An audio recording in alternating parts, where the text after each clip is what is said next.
Eric, thank you so much for joining us. We are here today as part of the Precious Metal Summit in Zurich. You had an amazing keynote address this morning. Is there anything that you want to touch on that address that you spoke about this morning? Well, it would be difficult to summarize. I hope I made a case that we are in a secular bull market, that there will be pullbacks, ugly pullbacks, much uglier than the one we just experienced, but that the market has a very long way to run. I have less conviction, but still believe that we have another bull market after it around industrial materials, including particularly oil and gas, but including too the unloved commodities now, copper, nickel, things like that. The gold bull market, I think, probably is going to be one for the ages as a consequence of what I see as ugly deterioration in most fiat currencies, including the Canadian dollar and the US dollar, and negative real interest rates after inflation in both countries, as well as budgets brought forward both by Trump and Carney that were fictional. Unfortunately, those budgets and the set of circumstances that will lead to strong gold prices will, I think, make the rest of your life somewhat tough. So I deliver this with a sort of a grim smile. You had talked this morning about, you had touched on a few commodities of interest. One was, obviously, you always talk about gold. You touched on copper and oil and gas. Can you maybe touch on those? Yeah, we've underinvested in copper for a very long time, at least 3 decades. And the chickens are coming home to roost. We have lived off copper deposits that were discovered 50 years ago, put into production 40 years ago. I mean, they look like me. You know, they're 70 years old, past their prime. And we haven't done enough work on a global basis to replace that production. Meanwhile, the new mines that are capable of adding to production are very capital intensive. These great big porphyries are commonly $8 billion, and the input cost to build them are rising very, very, very rapidly. Most of these projects with today's interest rates and today's copper prices don't work.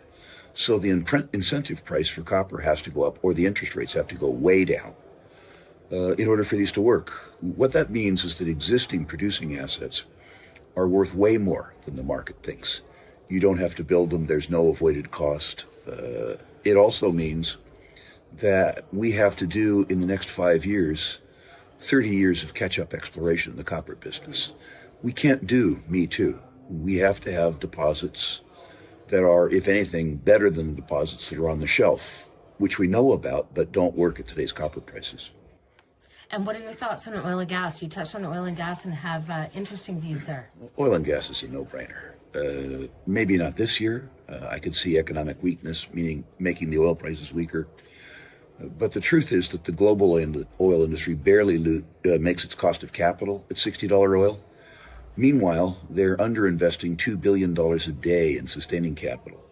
And then, at least in your country, there are political headwinds. The fellow who runs your country is making nice noises about infrastructure investment, but he tabled a budget that's as dumb as the American budget. And he also said that all of his financial decisions will be based on their carbon footprint. What that means is that political stupidity on both sides of the 49th will make headwinds to the oil and gas business, but they'll do something very attractive in terms of price. So something to look forward to. Absolutely. And, you know, you don't need to go too far down the quality trail. It used to be in the oil and gas business that I focused on the small caps because of information asymmetry, the better relative values in the small caps.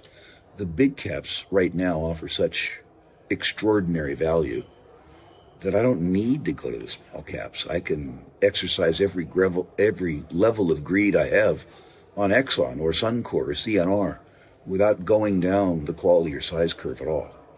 Another thing you touched on this morning, which I think is something we're all trying to wrap our head around, is permitting in North America and globally. Tell us about that. Well, federal permitting in the United States has got a lot easier. Mr. Trump, the EPA and the other relevant administrations, relative agencies were told by previous administrations to go slow, particularly around LNG permitting. Mr. Trump, for all his other faults, has said go fast. Do what you need to do. If you need political support, the BLM told us directly that Mr. Trump had said, if you need political support, call us. That's changed. I talked this morning about the best undeveloped copper deposit in the U.S., the Resolution deposit in Arizona. 1.5 billion tons at 1.5% copper. Stupendous deposit. Been tied up in permitting for 28 years. Do you think that if Trump facilitates easier permitting, that this might have ripple effects to other countries like Canada? I suspect that Canada would need to be competitive accessing capital.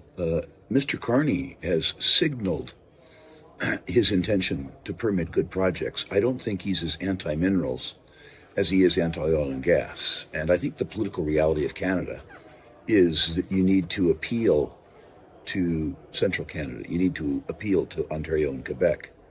So I suspect that his administration, to the extent that there were viable projects in the Abitibi or elsewhere, he would be much more flexible than his predecessor. Do you think that, kind of on the cusp of all of that, do you think that there is an opportunity for the junior exploration space to have a moment as everyone is hoping for? Well, I think they're having their moment. I mean, the financing window's wide open again.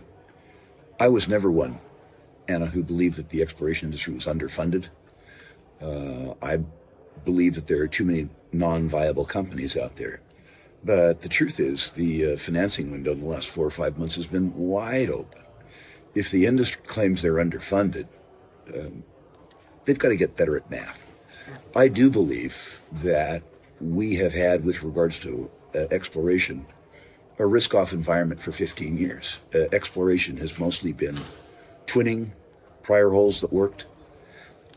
And I think that the exploration business globally is going to be given license to do true grassroots exploration again, because we haven't done it for 15 or 20 years. We need new deposits. When I talk to business development people at major mining companies, they say, Rick, please, please, please, if you see an attractive team, put us in touch. It's actually fairly amusing after all the years where don't call us, Yeah, which is great. So if it's a great project and a great team, money is out there, right? Absolutely. Okay. Now, in truth, money's been out there for the last 5 years. There's yeah. been a lot of C-grade management teams who have complained about a dearth of capital. They deserved a dearth of capital. Yes, exactly.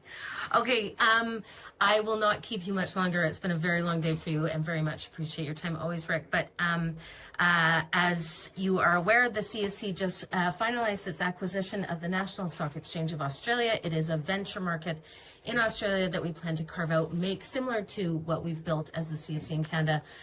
What are your thoughts on these more grassroots or junior projects accessing global markets? I think it's a wonderful initiative on your part. One of the problems in exploration has been that Canadians are ethnocentric and Australians are ethnocentric, and to the extent that investors on a global basis can be shown best of breed worldwide, everybody benefits. It lowers the cost of capital for the best explorers. Hopefully it makes the worst explorers go extinct. And it allows the exploration finance community to look at best of breeds without regards to borders. So I think it's wonderful. That's great. Any final words, what investors should be looking out for? We're entering end of year. We're going into, obviously, the mining conference part of the year. Assay results are going to be coming in. What are leave our investors with? Almost every investor that I know that's a punter, a speculator, focus slavishly on price without having an opinion as to value. Money is made on the delta between price and value. If you haven't done the work to establish the value, the price should be of no import. Do the work. Don't let your emotions get away with you. Don't own so many stocks. Own only stocks you follow. And remember that exploration takes years. Many speculators I know have the right time frame strategically, 5 years or 6 years, but they have trauma holding stock over a long weekend. if you have a theory that takes 5 years to prove out and you allow it 3 months to gestate, it's not going to work. That's right. Okay. I do want to end off with a quote that you made this morning about a bumper sticker. Can you end off with that? It goes to bull markets. In the early 80s, after the oil bust, I was in Midland, Texas, then small town in East Texas, and I saw a bumper sticker on a truck in the aftermath of the oil boom. It said, "God, please give me one more bull market. I promise not to waste this one." I love it. Rick, thank you so much. Thank you. Thank you. And finally, Rick, where can we get more information on all the things that you're thinking about?